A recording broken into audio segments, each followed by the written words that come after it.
The night the temperature fell to 47 below zero, every man in the valley woke up at least once. Some woke to the sound of wind tearing at their walls. Some woke because their fire had gone weak. And some woke because the cold had already reached their bones. But one man did not wake at all. Vernon Hadley slept through the worst night of the storm in a plain cotton shirt, inside a thin steel shelter no bigger than a tool shed. And when the sun finally rose over a frozen Montana morning, what he wrote down in his notebook would leave an entire county questioning everything they thought they knew about surviving winter. If you've ever wondered how people truly survived when the cold showed no mercy, stay with me. This story may change the way you see it. Northern Montana, January of 1978. The land had already turned hard and silent weeks before the storm arrived. Snow lay across the fields in long white stretches, and the wind moved like something alive, restless and searching. Vernon Hadley lived alone on a stretch of open ground just outside a small ranching community. He was 42 years old, strong, quiet, and known for fixing things most men would throw away. His cabin stood on a slight rise, built by his own hands. Thick logs, a stone chimney, everything a man was supposed to trust when winter came. But winter had been winning. Each morning, Vernon would wake to a thin layer of frost inside his windows. Not outside, inside. The fire would burn all night, and still the cold would find its way through the smallest cracks. Through the floor, through the walls, through places no one could see. And every day he carried more wood. Wet wood. Wood that hissed instead of burned. Wood that gave more smoke than heat. 12 cords in a season, and still he shivered. It wasn't just uncomfortable anymore. It was dangerous.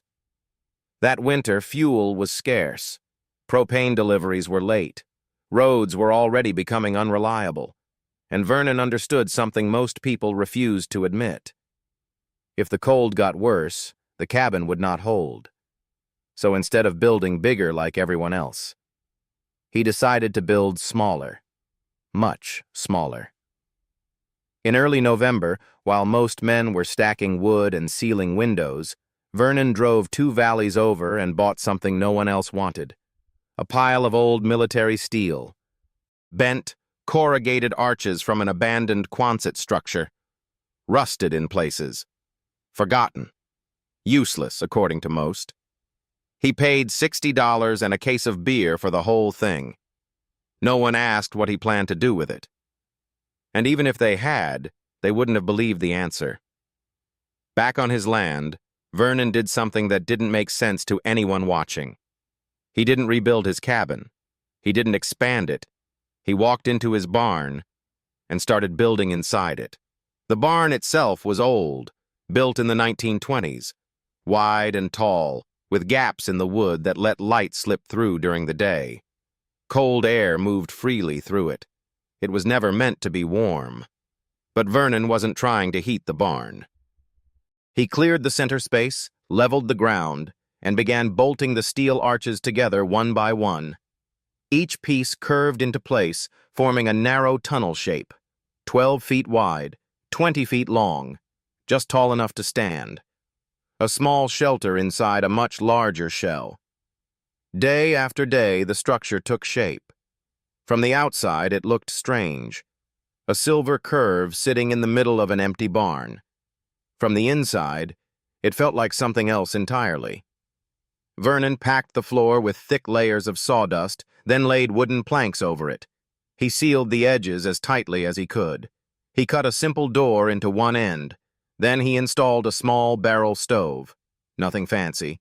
Just steel, fire, and a pipe running up through the barn roof. By the time the first heavy snow fell, Vernon Hadley had moved out of his cabin and into what most people would later call a metal cocoon. That was when the talk started. At first it was quiet, a few raised eyebrows at the grain elevator, a smirk at the diner, a comment or two at church. Then it spread. They said he had given up. They said he couldn't handle the winter anymore. Some called it foolish. Others called it something worse. A grown man, living inside a steel tunnel in his own barn. It didn't look like strength. It looked like retreat. One afternoon, a local carpenter named Charlie Brennan came to see it for himself. He stood at the barn door, arms crossed, staring at the curved steel structure like it offended him. "That's not a home," he said flatly. Vernon didn't argue. He simply nodded. "It works," he replied. Charlie shook his head slowly. "Wait till the real cold comes," he said. "You'll see."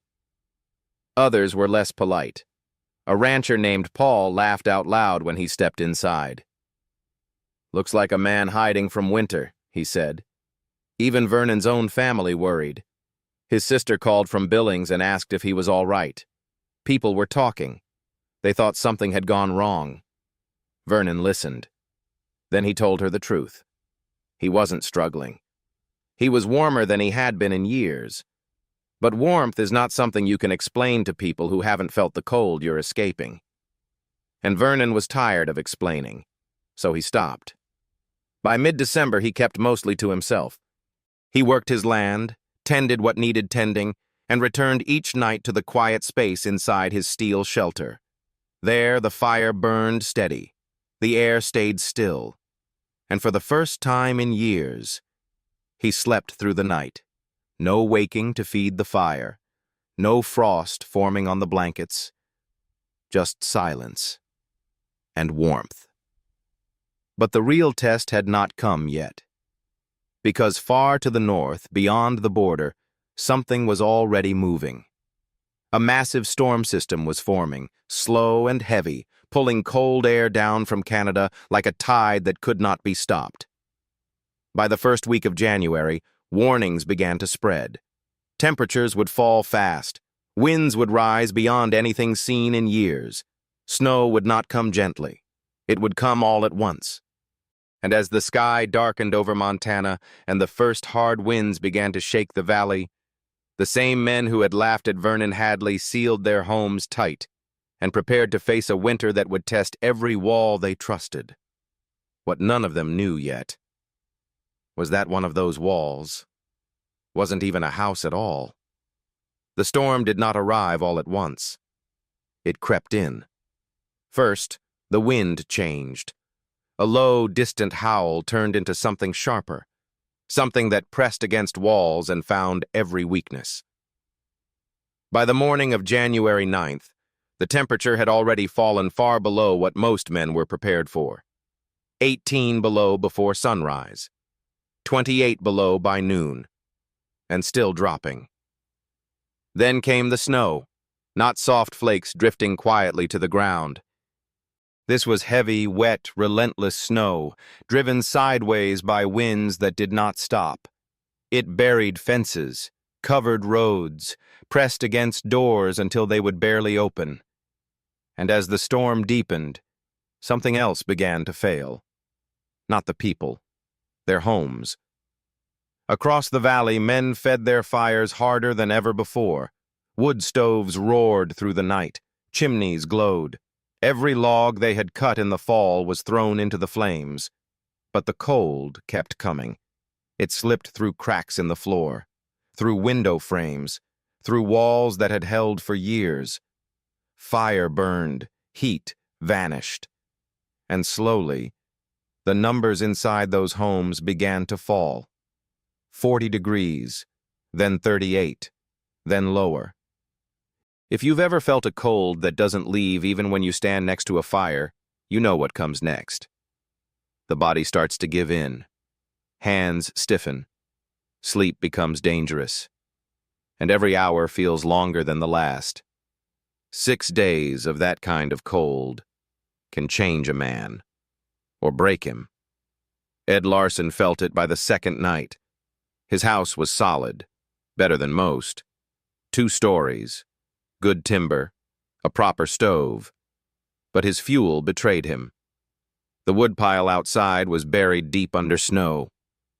What he dug out was wet and heavy. Each piece took effort just to catch flame. When it did burn, it smoked more than it heated. He fed the stove again and again, but the warmth never stayed. At night, the temperature inside his home dropped into the mid-30s. He slept in layers, still shivering, still waking, still wondering how long it would last. And in the middle of that long, frozen night, he thought about Vernon, the man living inside a steel tunnel in his barn, the man they had all laughed at.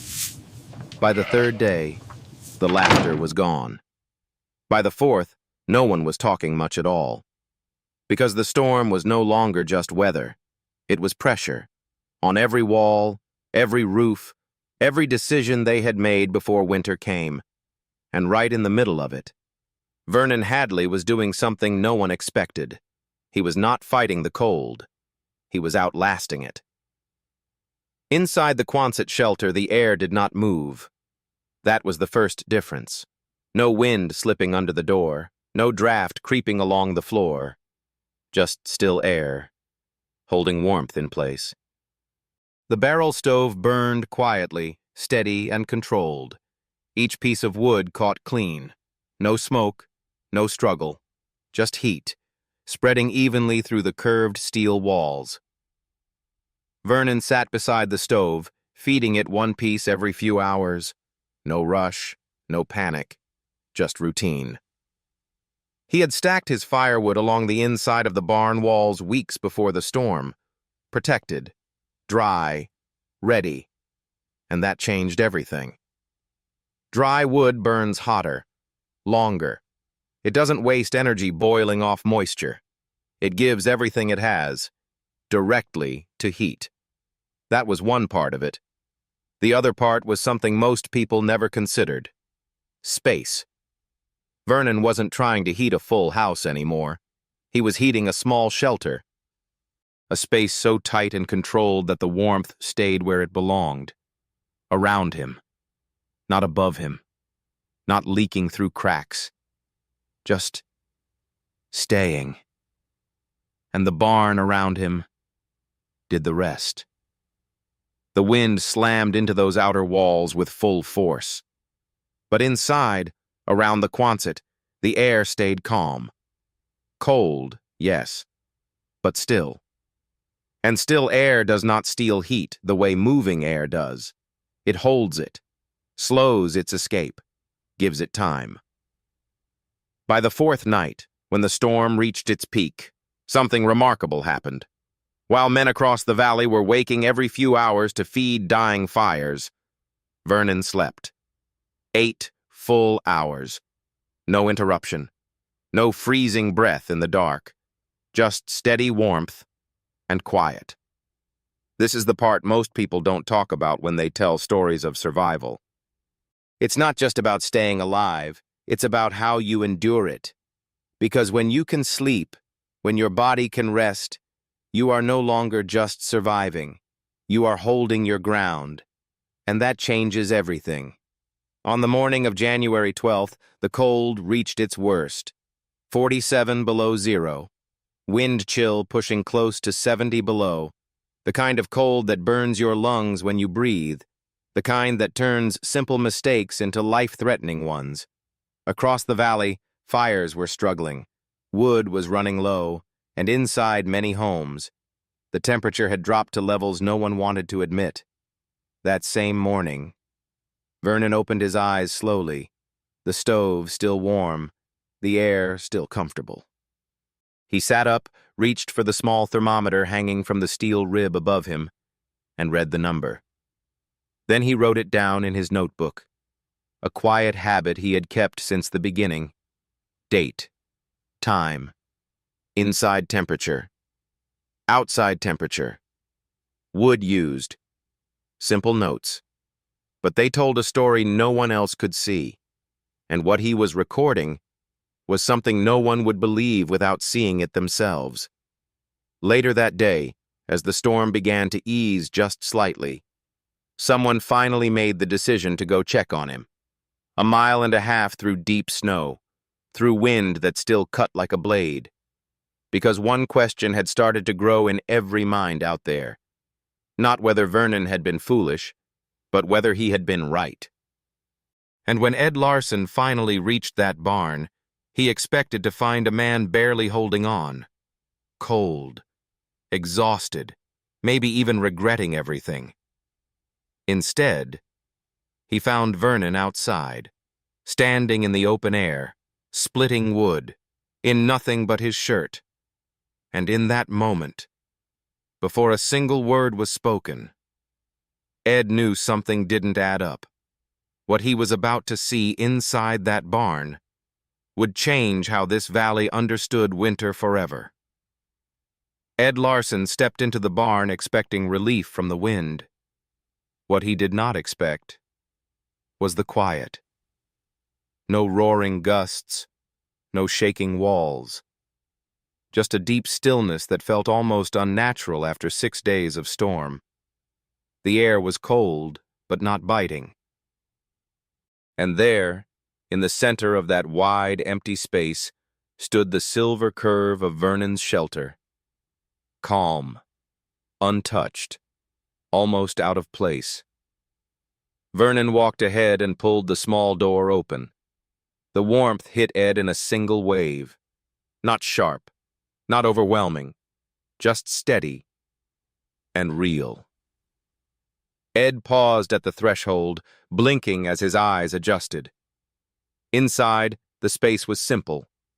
A narrow cot, a small table, shelves lined with tools and supplies, and above it all, the curved steel walls catching the glow of the fire, holding it close. Ed stepped inside slowly. Then he looked up. A small thermometer hung from one of the steel ribs. He leaned closer. 68 degrees. For a moment he said nothing. Then he turned to Vernon. "You're kidding me." Vernon shook his head. "Coldest it got was 55, he said quietly. Ed let out a breath he didn't realize he was holding. 55. While his own house had dropped into the 30s, while he had burned through days of wood just to stay barely warm. He looked around again, trying to understand. "Show me," he said.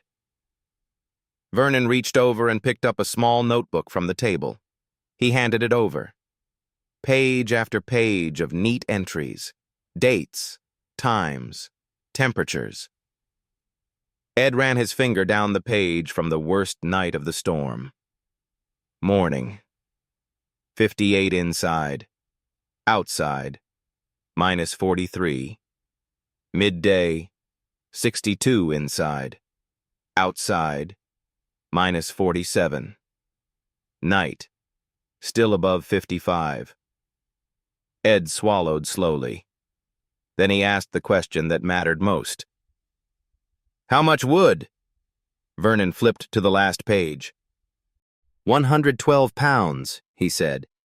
For all 6 days. Ed stared at him. He had burned that much in half a day, maybe less. He shook his head slowly, trying to make sense of it. "It doesn't look like much," he said.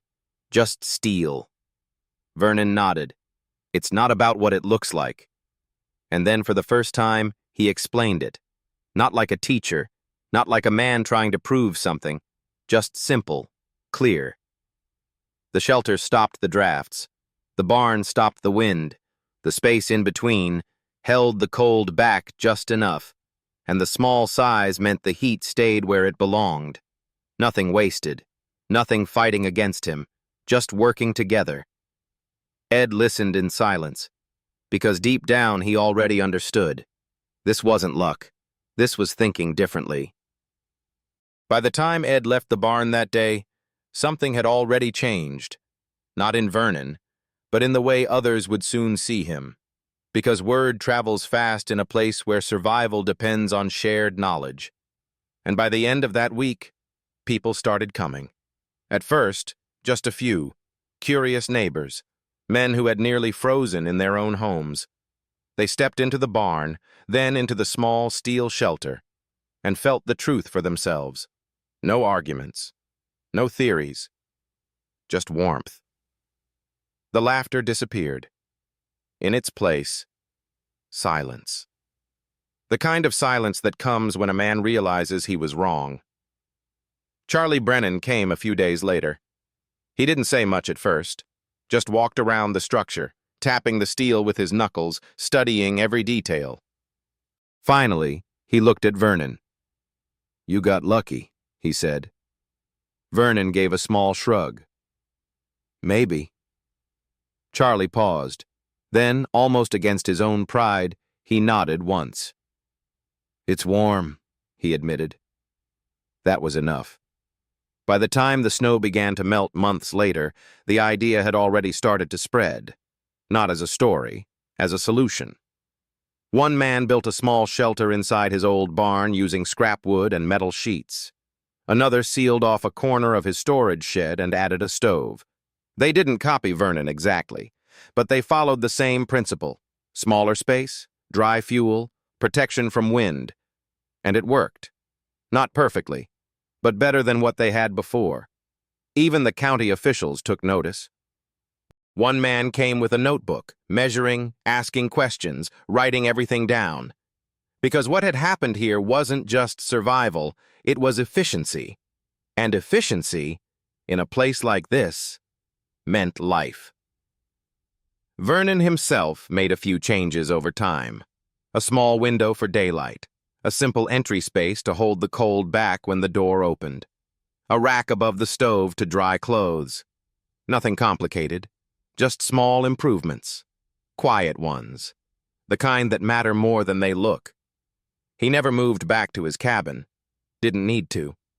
The place that once made people laugh became the place that kept him alive. Years passed. The story spread beyond the valley. Some exaggerated it, some dismissed it. But those who understood paid attention. Because the lesson was never really about steel, or barns, or even winter. It was about something deeper. When the world gets harsh, when conditions turn against you, doing what everyone else does is not always strength. Sometimes, it's the reason you struggle. Vernon Hadley didn't try to outfight the cold. He stepped around it. He reduced what needed to be protected. He removed what wasted energy, and he focused only on what worked. There is an old truth in places where winter decides who endures. The weather does not care what looks right. It only responds to what works. On the coldest night of that storm, while others fought to keep their fires alive, one man slept. Not because he was tougher, but because he was willing to think differently. And sometimes, that is the only difference that matters. If this story gave you something to think about, or reminded you that the smartest path is not always the hardest one, take a moment to like the video and subscribe for more stories like this. And tell me in the comments, where are you watching from, and what is the coldest winter you have ever faced? Stay warm.